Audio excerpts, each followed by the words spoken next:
Assalamualaikum warahmatullahi wabarakatuh.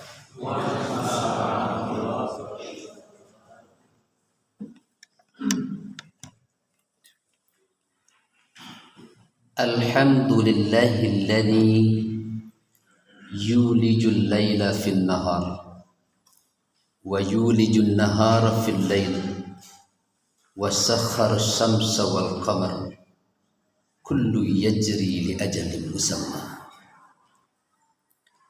Ashhadu an la ilaha illallah wa ashhadu anna Muhammadan abduhu wa rasuluh. Allahumma salli ala Muhammad. Yang mulia, yang dihormati Bapak Bupati Kerinci, mudah-mudahan beliau diberikan kesehatan oleh Allah, umur yang panjang, serta sukses dalam melaksanakan tugas-tugas beliau. Yang mulia Bapak-bapak unsur Forkopimda,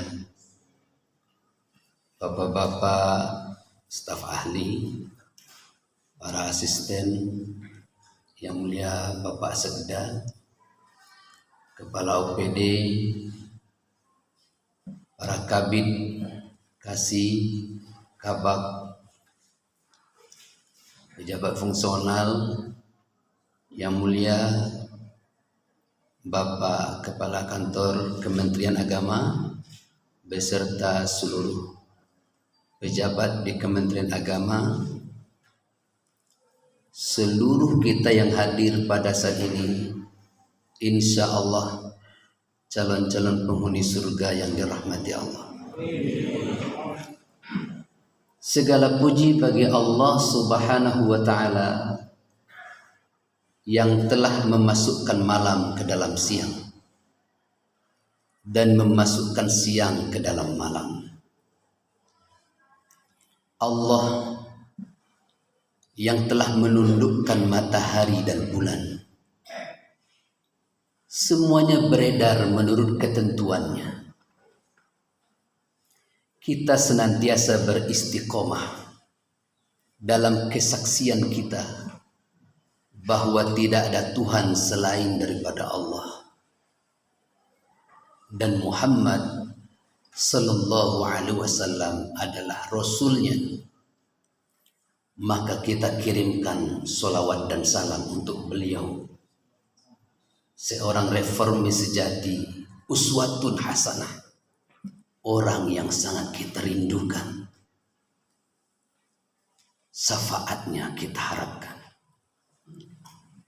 Hari ini kita berada pada tanggal 4 di bulan Muharram, sebagai bulan di awal tahun Hijriah. Allah Subhanahu wa ta'ala menjelaskan dalam surah At-Taubah ayat ke-36. A'udzu billahi minasyaitonir rajim. Bismillahirrahmanirrahim. Inna iddatasy syuhuri 'indallahi 12 syahra fi kitabillah. Sesungguhnya perhitungan bulan di sisi Allah dalam satu tahun adalah 12 bulan. Muharram, Safar, Rabiul Awal, Rabiul Akhir, Jumadil Awal, Jumadil Akhir, Rajab, Sya'ban, Ramadan, Syawal, Dzulqa'dah, Dzulhijjah. Kapan Allah tetapkan satu tahun itu 12 bulan? Allah tetapkan yauma khalaqas samawati wal ardh. Ketika Allah menciptakan langit dan bumi, Allah sudah tetapkan bahwa dalam satu tahun ada 12 bulan. Minha arba'atun hurum. Dari 12 bulan itu ada 4 bulan haram. 4 bulan yang dimuliakan, 4 bulan yang dihormati. thalathun mutawaliyan. Ada 3 bulan yang bergandengan, 3 bulan yang berurutan. Dzulqa'dah, Zulhijjah, dan Muharram. Kenapa 3 bulan ini bergandengan, berurutan, sementara yang 1 bulannya terpisah? Wa Rajabu ma baina Jumada wa Sya'ban. Yang satunya adalah bulan Rajab yang terletak di antara bulan Jumadil Akhir dan bulan Sya'ban. Kenapa 3 bulan ini dia bergandengan? Di situ ada ibadah yang besar. Karena di zaman dahulu orang pergi ibadah haji tidak pakai pesawat seperti sekarang. Bulan Dzulqa'dah, bulan orang berangkat haji. Bulan Zulhijjah, bulan orang sedang prosesi ibadah haji. Sedangkan bulan Muharram, bulan orang kembali dari ibadah haji. 4 bulan haram ini dimuliakan. Itu merupakan dzalikat dinul qayyim. Itu sudah merupakan ketetapan di dalam agama Islam yang lurus ini. Karena dia bulan haram, fala tadlimu fihinna anfusakum. Dalam 4 bulan ini janganlah engkau menzalimi dirimu sendiri. Bukan pula berarti boleh menzalimi orang lain. Karena menzalimi orang lain adalah menzalimi diri sendiri. Berperang pun dilarang dalam bulan ini. Tetapi Allah katakan berikutnya, wa qatilul musyrikina kafatan kama yuqatilunakum kafah. Sungguh pun berperang itu dilarang jikalau mereka yang mulai memerangi kamu, maka perangilah orang-orang musyrik itu semuanya, sebagaimana mereka juga memerangi kamu semuanya. Wa'lamu annallaha ma'al muttaqin. Ketahuilah bahwa Allah bersama dengan orang-orang yang bertakwa. Bapak Ibu sekalian yang dirahmati Allah,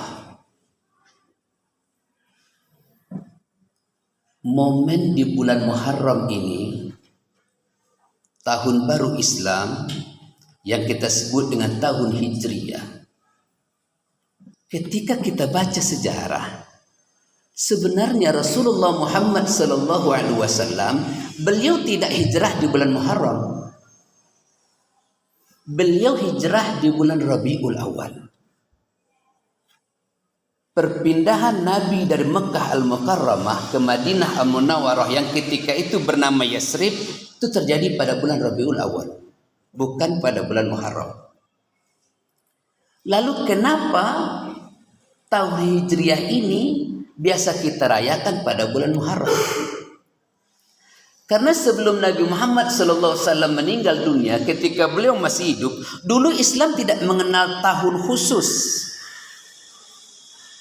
Tahun dalam Islam disebut berdasarkan kejadian di tahun itu. Misalnya, Nabi Muhammad SAW lahir 571 Masehi, oleh Islam disebut dengan tahun Fil atau tahun gajah. Fil artinya gajah. Kalau kita tambah fil satu lagi lain artinya. Fil artinya gajah, fil cabai uman. Mahal harganya.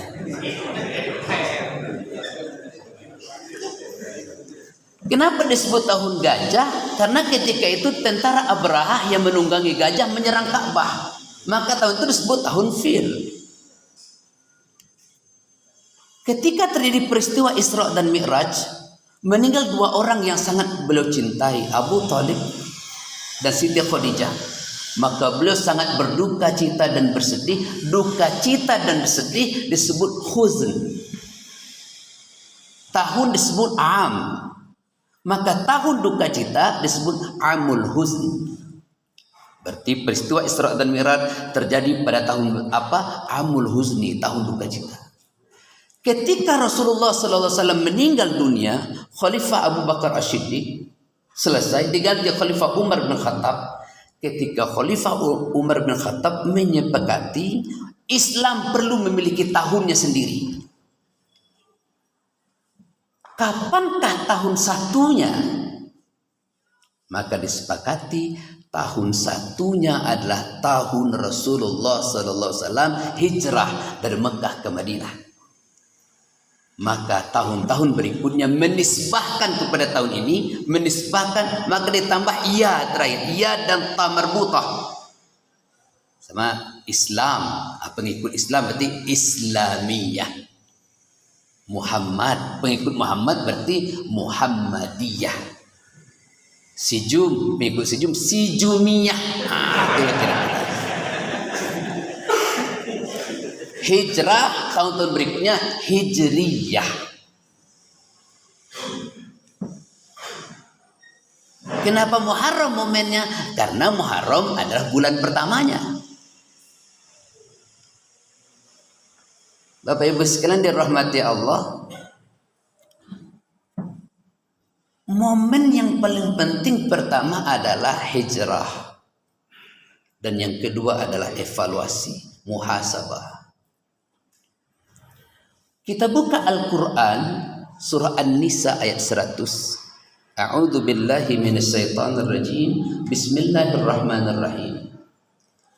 Wa may yuhajir fi sabilillah yajid fil ardi muraghaman katsiran wa sa'ah. Siapa saja orang yang berhijrah di jalan Allah, jangan khawatir, jangan takut. Orang-orang yang hijrah di jalan Allah, orang-orang yang pindah di jalan Allah, mu'ragil. Jangan takut, jangan khawatir. Kenapa? Ini kita mutasi bilo-bulo. Wah, ini gawat nih. Jangan-jangan kita dapat tempat kering nih. Allah katakan ketika hijrah itu dilakukan karena Allah, yajid fil ardi muragaman katsira wa sa'ah. Engkau akan dapati tempat hijrahmu ada rezeki yang banyak dan luas. Ada orang yang dihijrahkan paling pelosok, SD paling pelosok, murid dikit, dia bersedih hati. Ternyata beladang kulit manis dia di situ. Muridnya dikit, ladangnya rujak.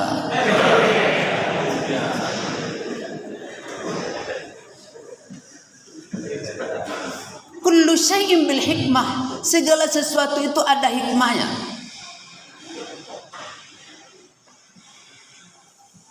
Wa may yakhruj min baitihi muhajiran ila Allah wa rasulih.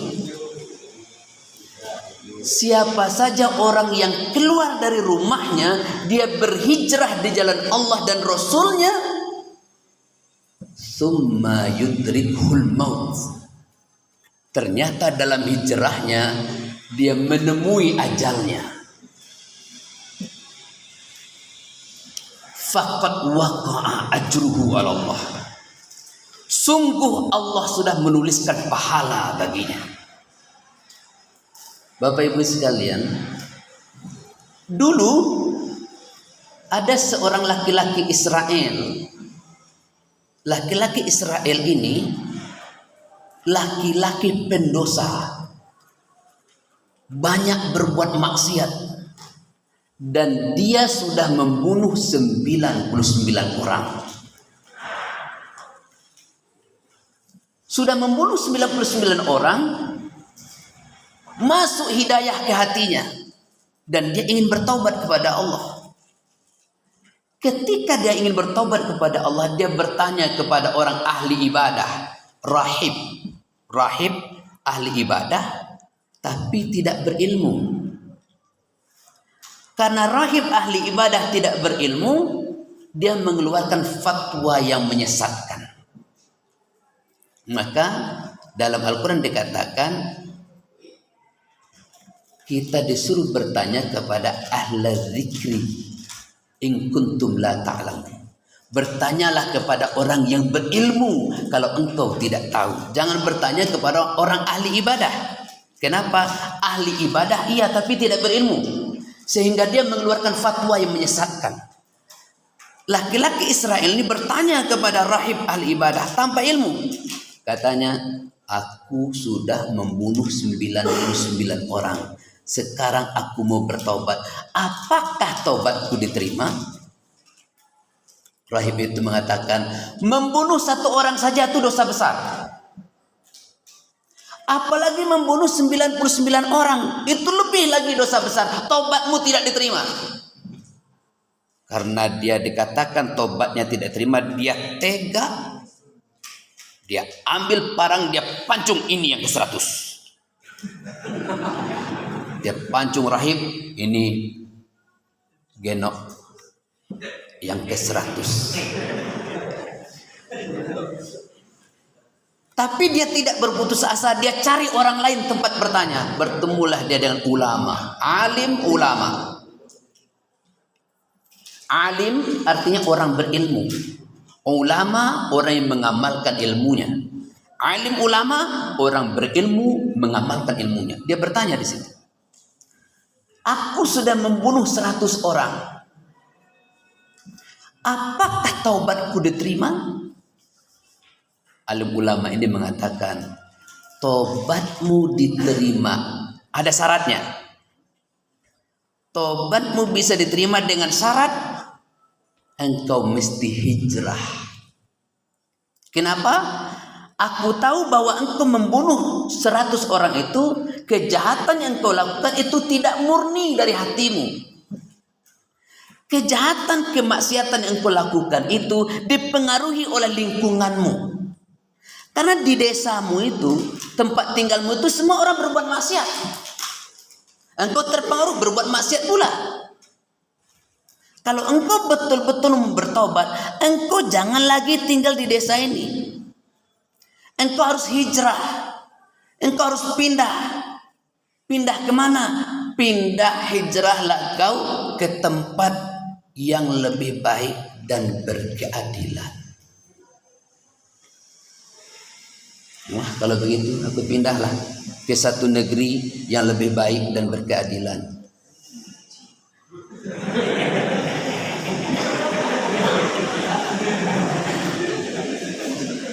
Dia berangkat pindah.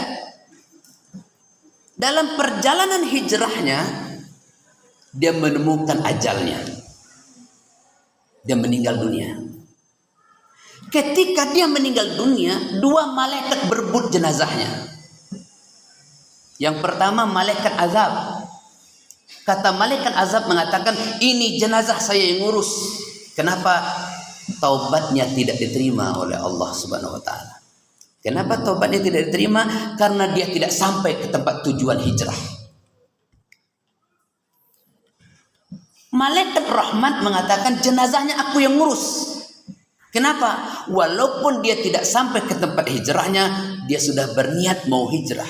Dia sudah mengikuti prosesnya. Tapi karena ajalnya dia sampai di sini, jenazahnya aku yang ngurus. 2 malaikat merebut jenazahnya.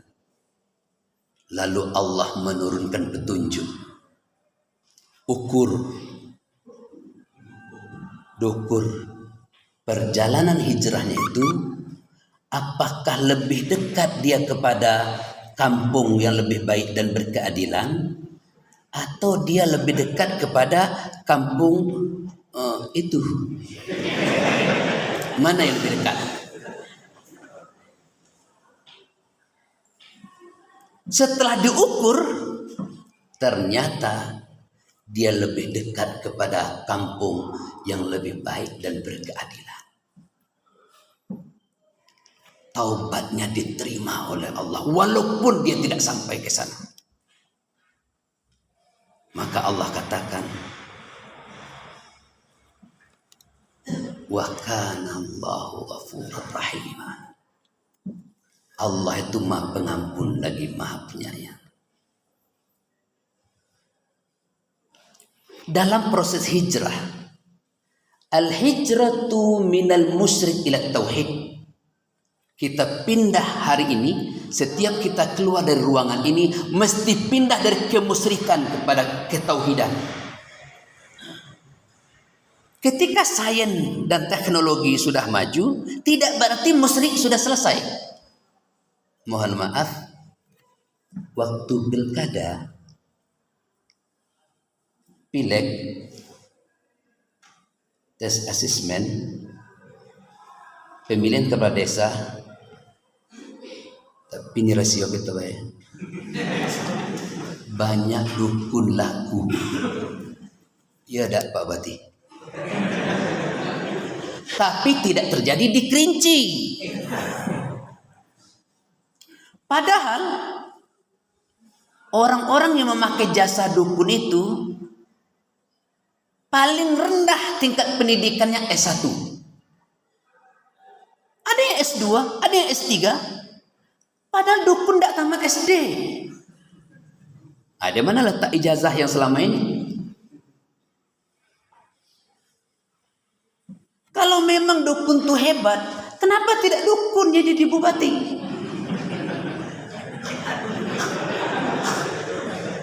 Iya ada ngah. Mesti hijrah. Kalau tidak kita hijrah, kata Allah mengatakan, berapa apapun amal yang kita lakukan, la in asyrakta la yahbatanna amaluka. Kalau engkau berbuat syirik kepada Allah, hapus segala amal kebaikan. Lalu yang kedua adalah al-hijratu minal akhlaqil mazmumah ilal akhlaqil mahmudah. Hijrah dari akhlak yang buruk kepada akhlak yang terpuji. Kita menyadari bahwa bangsa kita tidak kekurangan orang-orang pintar. Tiap tahun universitas melahirkan para sarjana, tapi juga tidak sedikit melahirkan para sarbana. Artinya apa? Kita melahirkan orang-orang pintar, tapi kita tidak melahirkan orang-orang benar. Indeks korupsi kita meningkat di negara kita. Lebih 58% kepala daerah tersandung kasus korupsi. Rata-rata S1 di atas. Kita tidak ada dengar orang tamat SD korupsi. Nyungi mak kepeng tuh nyuk ketakut. Pingsan dia. Dia tidak pernah lihat duit banyak. Iya, ngeretek dia.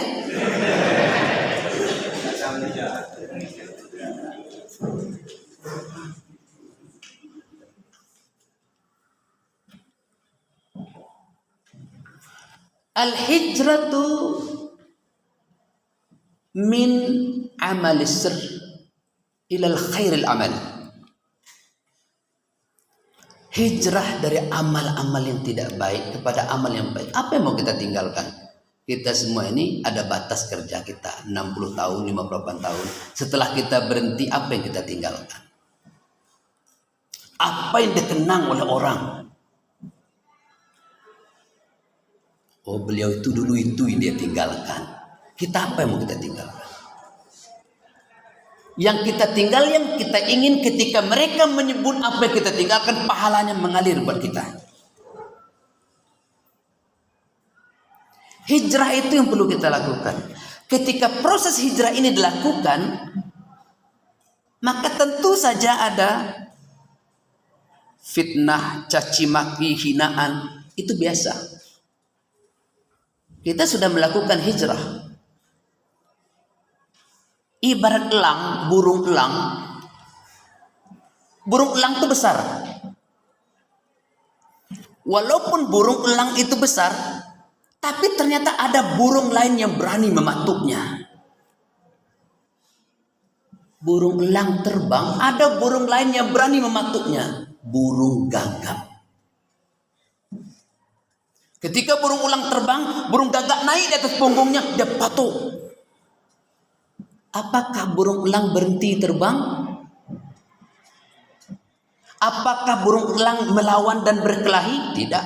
Dia terus saja terbang. Dia persilakan patuk-patuklah. Nah, bengkak-bengkaklah punggung saya, patuklah. Tapi burung elang terbangnya semakin tinggi, tinggi, tinggi. Ketika terbangnya semakin tinggi, burung gagak pun menyerah. Dia menjatuhkan dirinya karena dia semakin tinggi burung elang terbang, semakin kekurangan oksigen burung gagak. Ketika kita ingin menghentikan orang-orang yang menghina kita, terbanglah semakin tinggi, orang menghina akan berhenti. Berbagai macam label dilengketkan kepada kita. Seperti ini. Kalaulah handphone ini kita balut, kita buat labelnya Nokia, ini tidak akan berubah jadi Nokia. Ini tetap HP Vivo.